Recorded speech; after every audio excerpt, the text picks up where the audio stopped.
Fun fact number 137, which used to be 136, but then I did a here and now instead.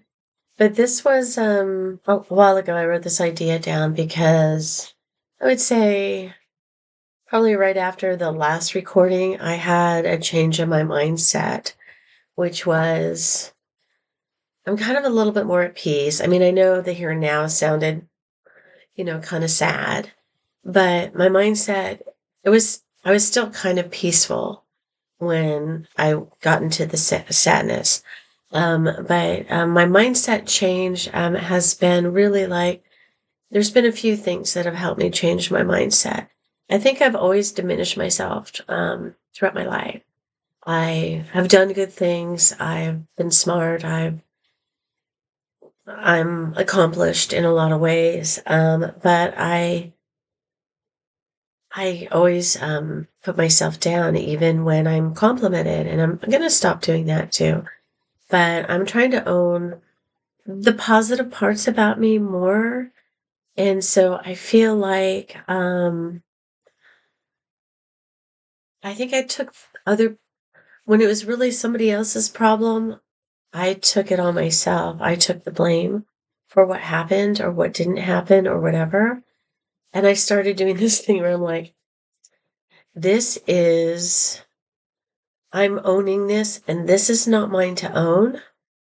It's yours. And so I do like this. It's yours. I'm putting it back on you because I'm diminishing myself by owning something that really isn't mine. And because I'm so empathetic, it's very easy to do as an empathetic person or an empath, is to own other people's feelings, own other people's problems, own of how people react to you. Um, and not everybody reacts to you that way. So you have to understand that that's not you, it's that other person. And you need to like really put it back on the other person. And since I've been doing that, I feel so much better. And I've been able to let go of more stuff that isn't mine and not get so upset about it. The irresponsibility and the lack of the selfishness still gets to me with some people, but the things that I was owning because of how they reacted to me or who they decided I was and how they decided to treat me, um, that's on them. That's not me. And if it's a problem and they're having a problem and they don't communicate that to me, that's on them. Even though I know what their problem is because I know, and I know why they're acting the way they are. If they don't let me help them and they don't trust me, then that's on them. And if they lie about it to my face, then I don't trust them. So I'm definitely learning more about setting boundaries and not owning everything. Not thinking that, the Vietnam War was my fault because I didn't eat my vegetables. You know what I mean? Um, so I had that trickle down theory as a child. I was the last in line. And so when the parents got angry and put it on the first kid, the first put it on the second, and then they came to me and said, everything wrong in the world was my fault. And so I've known this for a long time and I've worked on that and I've been better with that. But I'm getting more finite in the minutia, the minute details of changing my mindset of putting things back on people. And then I would hide myself because of people's reaction to me or how people felt about me. Like I might stand up and sing a song and everybody in the room loved it, but there was another singer there that all of a sudden felt like they were jealous of how I sang, and then they hated me, and then they treated me like shit. And so for that person, I didn't sing around them anymore, or I stopped singing, or I only sang privately to myself, and I wouldn't stand up in front of people and sing anymore because I didn't want somebody to feel bad. And so I wouldn't shine. I wouldn't totally be me. I wouldn't totally be open with who I was people would tell me I was crazy or reject me or deny what I said or deny if I do something great, they would just deny it like I never did it. Um, and so in recent times, some people, when I said, hey, it really hurt me when you did this, and it made me feel like this, then they said, well, what you just said hurt me. Poor me. I'm running away. I'm going to be more hurt than you, and you're going to have to apologize to me. I'm not playing that game anymore. If you can't own that you hurt me and try to make me feel better about that and fix the problem, then if you're hurt by what I say, if I tell you I'm hurt and you say that hurts you, then that's your problem. I'm not going to fix it for you. That's your problem, not mine. So, and if I am honest with you and say something, and then your response to me isn't honest back, or is fear-based or something, I'm not going to correct you. But if it makes you feel uncomfortable, what I said, I will give you space and time to process it.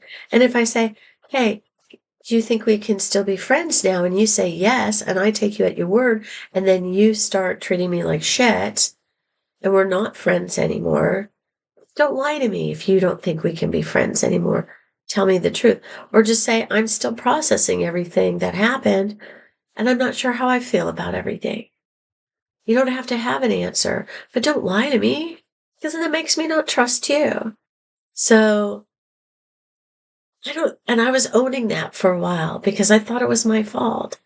And I don't think it was my fault, but I diminished myself. And growing up with my sister and sharing a room, I diminished who I was for her because she hated me because I got a lot of attention because I had a lot of talent and I was smarter than her and I had skills.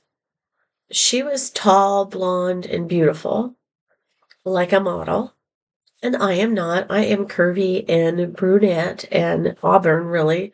And, but I didn't think I was beautiful. And I haven't pretty much all my life. I thought I was average. And now I'm going, you know what? I don't know if I bought that beautiful rock because I'm trying to remind myself I am beautiful. I'm beautiful. I'm not the most beautiful person on the planet. I know that. But I'm beautiful. For who I am, I'm beautiful. So my mindset has really changed and creating boundaries and saying, it's not my problem, it's their problem. And I'm actually even doing some other things that I probably wouldn't have done in the past because I think they're petty. But they're also boundaries and survival skills as well. So I'm not treating people differently. I'm still kind to these people when I see them. And, but they're still having a hard time with me. But I'm also realizing I'm still not truly being everything that I am because I'm afraid of people hating me or telling me I'm crazy or denying or regretting or whatever. So I'm still being careful with parts of me, but I'm ramping it up more and more because I'm tired of not shining because other people are going to be attracted to the light inappropriately or are going to hate me because I'm shining. Don't care. Or that they just have some judgment on me. I'm not going to care about that. That's their problem. And I'm still working on that and working on those boundaries, but I think I'm doing better. And I think that was pretty much, let me see with the glasses. Mindset change. And having to do with transitions. I'm not sure what that was about, what the transition part was. But I've transitioned and gone through a lot of changes in my lifetime and had to find a way to survive another day and, or survive a moment that I'm being attacked.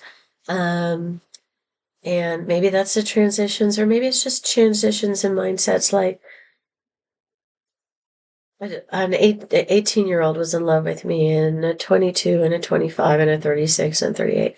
They were in love with me, and I denied them because I knew at this point in my life, I can't give them what they're looking for in life. But they loved me, and I shouldn't have denied them. I should have let them choose for themselves. With the limitations I have now, I should have let them choose. Well, and the ones that I cared about too. Not all of the ones that fall in love with me am I in love with, but the ones that cared about me too, I should have not put them in a position of saying no to me. And I should not have put them in a position of me saying no to them, even though we both cared about each other, because I was thinking of them. I should have and what was best for them. I shouldn't have diminished myself, and I should have said what I wanted and let them choose what they wanted. And then also had the conversation about limitations and how that could change their idea of what they want. But if they still loved me, then maybe we could work some of those things out. But I should have let them have the choice and not chosen for them, I guess. And so that was one thing. But the other thing was, what was it? What do I want? What do I want? Well, I'd like financial stability, yeah. But I want that innocent, pure soulmate love where they're even shy to ask to hold your hand. That when they see something they've never seen before or something they love, they get all excited like a little kid. That they're very passionate about what they love. And that they understand that life is the moments you share with those you love and those you care about and your memories. That's what you take with you. You don't take all the things. And so spending time working for money to get things, I mean, to survive, I understand, but I don't even like that. But to putting your time there and not with your family, not with your wife, not with your children, and not honoring them and putting them first in your life, um, that's not going to be something that I would be into. I'd rather be homeless with you on the street, knowing that I'm your priority, than never see you. And when you come home, you're too tired and you don't give a shit about me anymore. So, that's where I'm at. And what do I want? I want that pure love. I want that holding hands and cuddles. It's not that I don't like everything else, but I want more of that. The tenderness in the love, not just let's bang each other, because I've never done that. I've only been with people that I felt something for and I had a love for, or I was in love with even for a minute, or a day. And then they proved to me that I shouldn't be in love with them. I've never lightly gone into intimacy and I've never lightly gone into love. And I think I've made some mistakes. I've loved people because I thought they really did love me and care about me. And I found out that that wasn't the truth. And you think as an empath I would have known, but I think I knew, but I just wanted to be loved so bad or feel loved so bad that I overlooked all those red flags. But, and I almost did it again recently. So that is a mindset change. So if you've had a mindset change or learned something new or feel like you've been hiding part of yourself and you want to just shine for who you are and not be judged, here's a good place to come. Honestly. Love you all. Ciao, Bellas.